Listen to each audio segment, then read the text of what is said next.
Hello, welcome to Unit 9, Lesson 7. This is Professor Blackman. Today we're going to be talking about different models in mathematics. We're going to be focusing on growth and decay models and compound interest models. So here we have P of t equals P sub 0 e k to the t. P of t is population in relation to time. That's the t is for time. So whether it be minutes, years, days, whatever the scenario is. P sub 0, this is the initial population.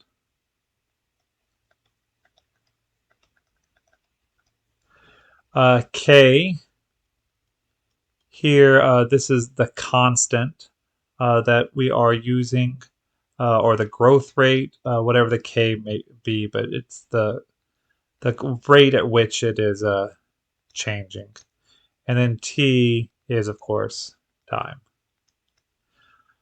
So here our K may be the rate at which something grows, or K may be the interest rate when we're talking about um, compounded continuously.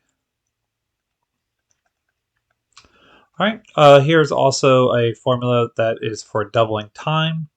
Uh, you'll use one of these two typically, uh, whether you're given either the K or given the T, and we're trying to figure out how much time it takes. All right, let's go ahead and get started on some examples. All right, so with all of these, always start out with your formula, and then as you read through the problem, identify what each thing is.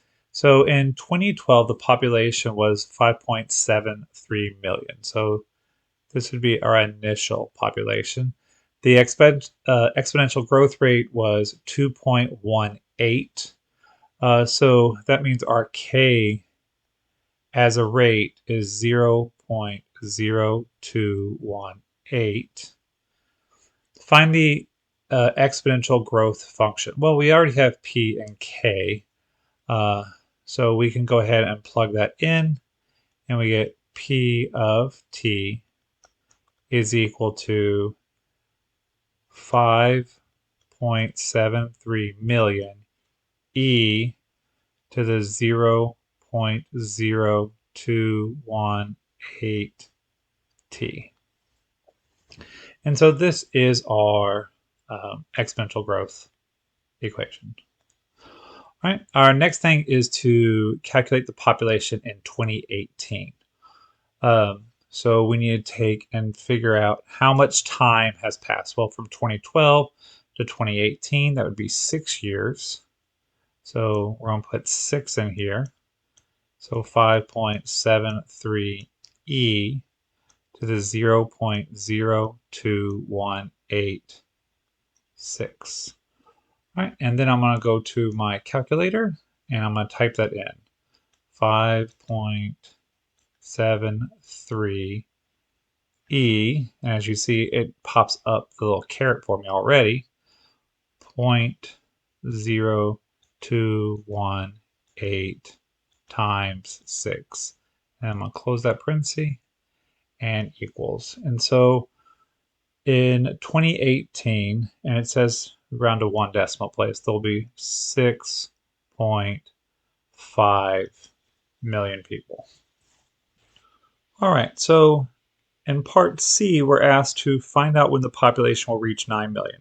So this P of 6 is now going to be 9 million because we know that the population in relation to time is now going to be 9 million. And then we plug in everything else we already know, the 5.73 initial, e to the 0.0218 t. And now we just have to solve for t. So let's divide by 5.73. 9 divided by 5.73 will equal e to the 0.0218t. And then from here, we're going to take the natural log of both sides. And by doing that, the natural log of e we know is 1. This gets kicked to the front, so we have 0.0218t equaling the natural log of 9 divided by 5.73. We need to divide 0.0218 from both sides. And now we have t all by itself, which we can then just put in our calculator. So start with natural log of 9 divided by 5.73, and then divide that by 0.0218. And it's going to take 20.7 years. Now let's do part D. So we need to find the doubling time. So our formula that we have is time is equal to ln of 2 divided by k. So ln of 2 divided by k, which is our 0.0218. Go put that in our calculator, and we get natural log of 2 divided by 0.0218. And it will take us, to double our population, will take us 31.795, so that'd be 31.8 years.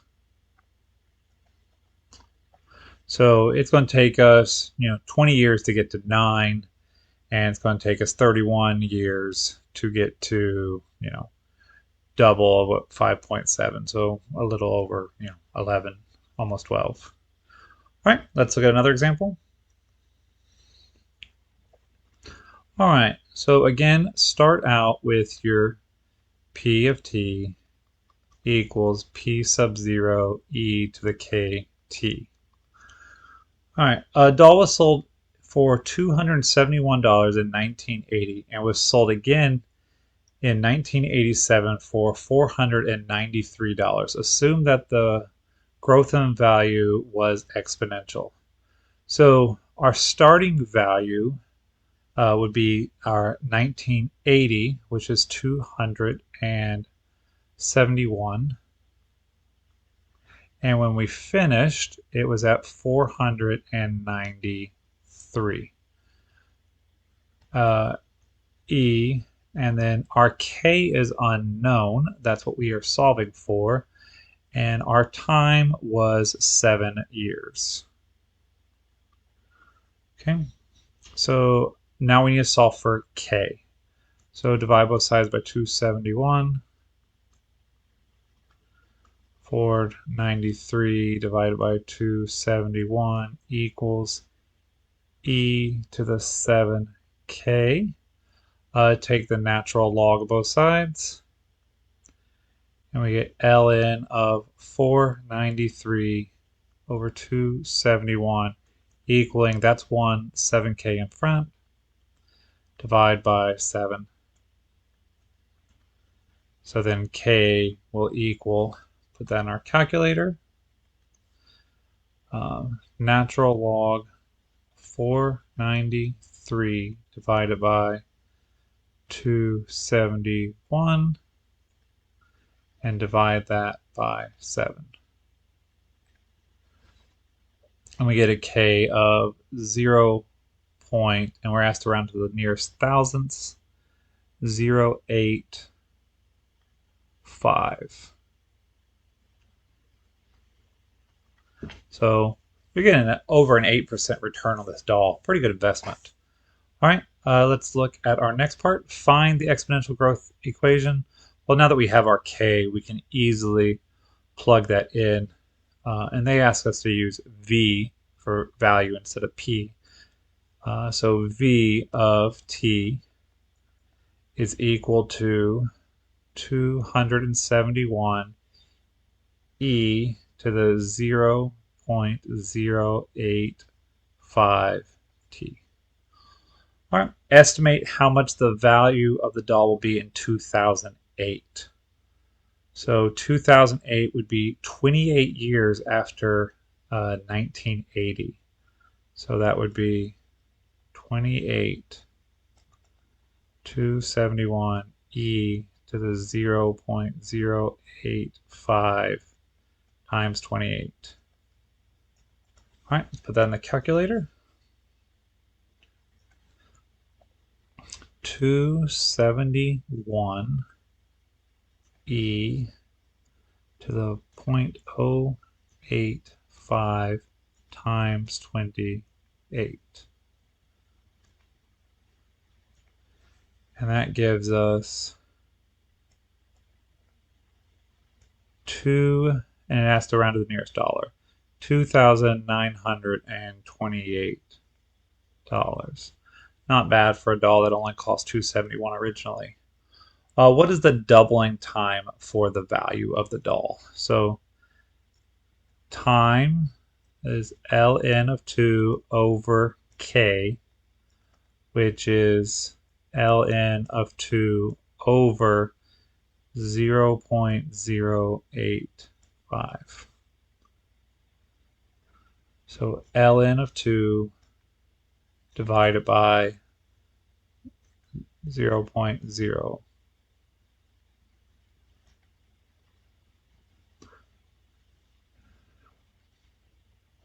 ln of 2 divided by 0.085. And it looks like it will take, round to the nearest tenth, 8.2 years. All right, find the amount of time it will take for the doll to reach $3,686. So we know it's going to take more than 28 years because of our problem C. 271 e k is 0.085 and our t is unknown. Divide by 271.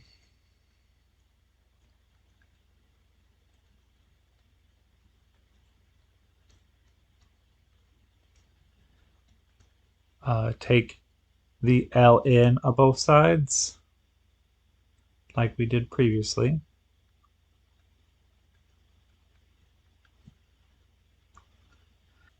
Now remember that becomes 1, so then that gets kicked out in front. 0.085 t, which we'll need to divide both sides by that.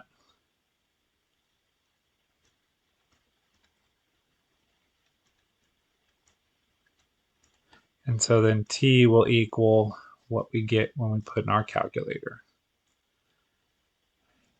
ln 3686 divided by 271 divided by the rate of 0.085. And that is going to take us 30.7 years. All right, let's look at another example.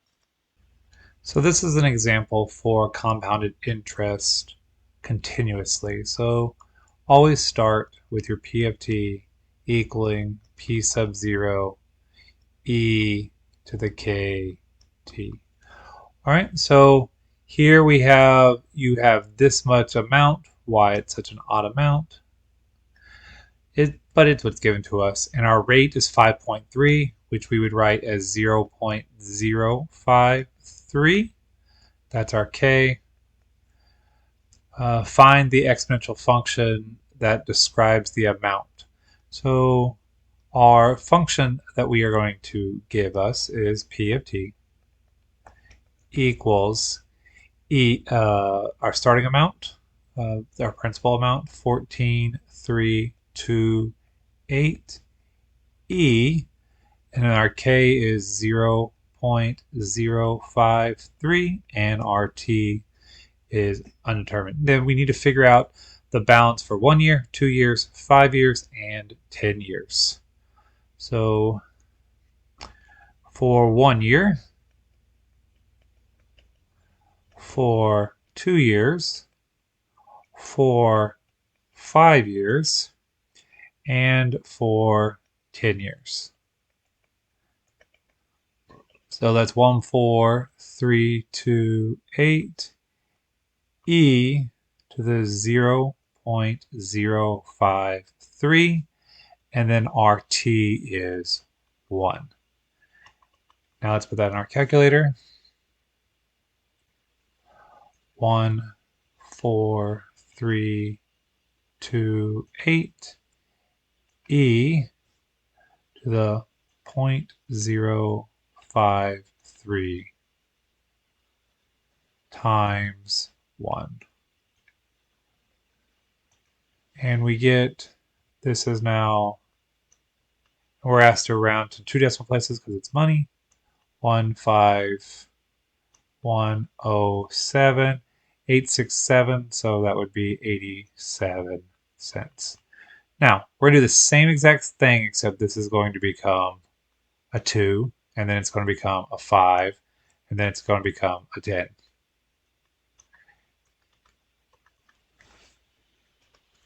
So back to the calculator. Now, some of calculators you can retype in your previous answer, and that helps save a lot of time.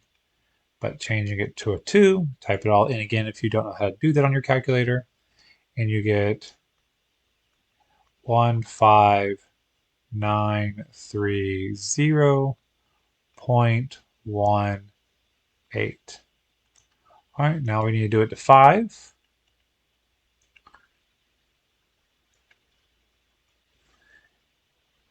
And we get 18675 and 56 cents.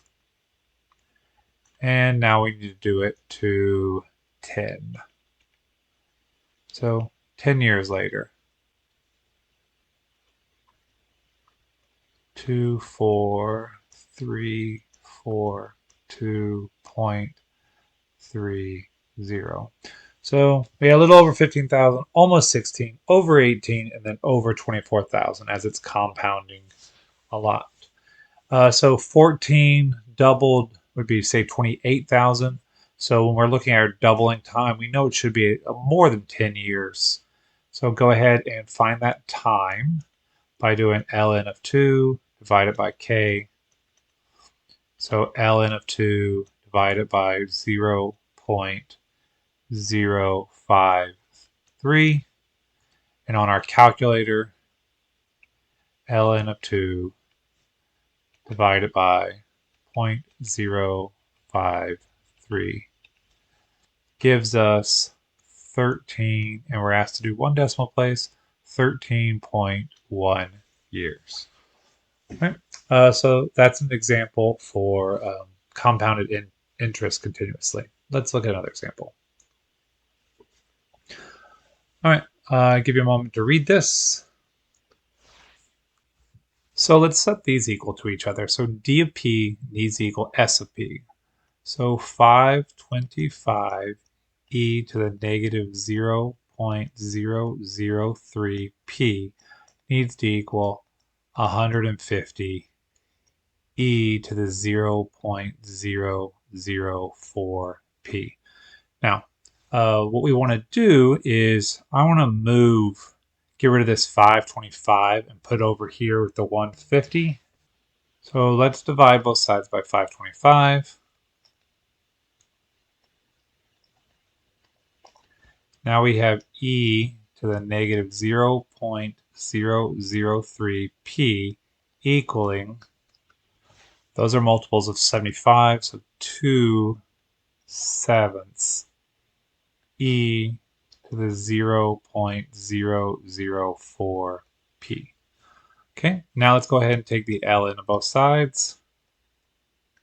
So ln of e is going to cancel out completely, and that's going to give us a negative 0.003p here. And over here, we have ln of 2/7. And then remember your properties of multiplication, that this is multiplication, which we can write as addition, plus ln of e to the 0.004p. Now, by doing that, we now have this ln of e, which will then kick to the front, and this goes away because it's 1.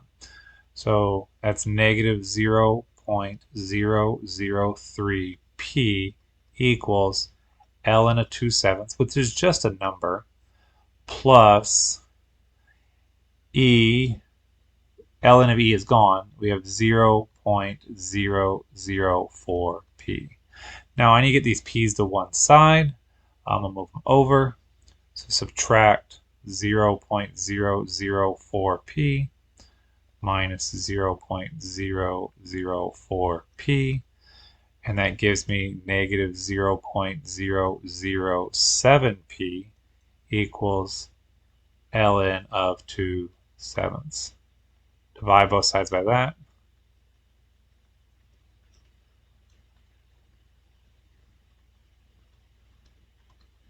And we get p equaling,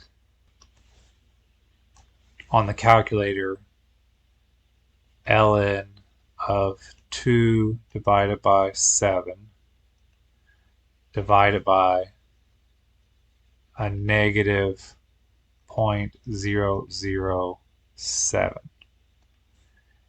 And we get 178.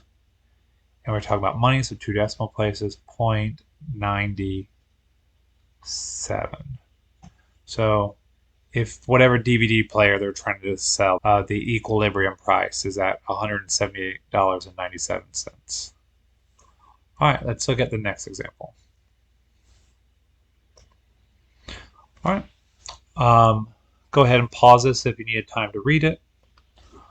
Okay, so we want to make sure someone has, say, $40,000 in 19 years, whether it be ready for a wedding or ready for college, whatever the case may be. So we want P of 19 to equal 40,000. So that's what T is. And we are told our rate will be 0.07. So we need 40,000 after 19 years. We need to figure out what the initial investment needs to be.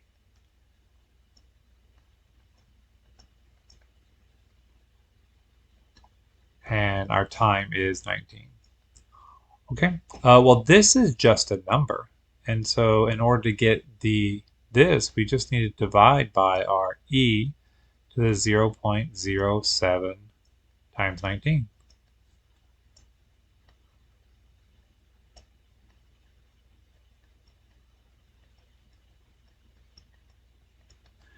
All right, and so then our initial investment will be found. So we put 40,000 divided by, open a parenthesis, e to the 0.07 times 19. And that gives us $10,579.09. So plan ahead, and in 19 years, if you can find that rate compounding continuously, you'll have your $40,000. That's all I have for you today. Happy studying.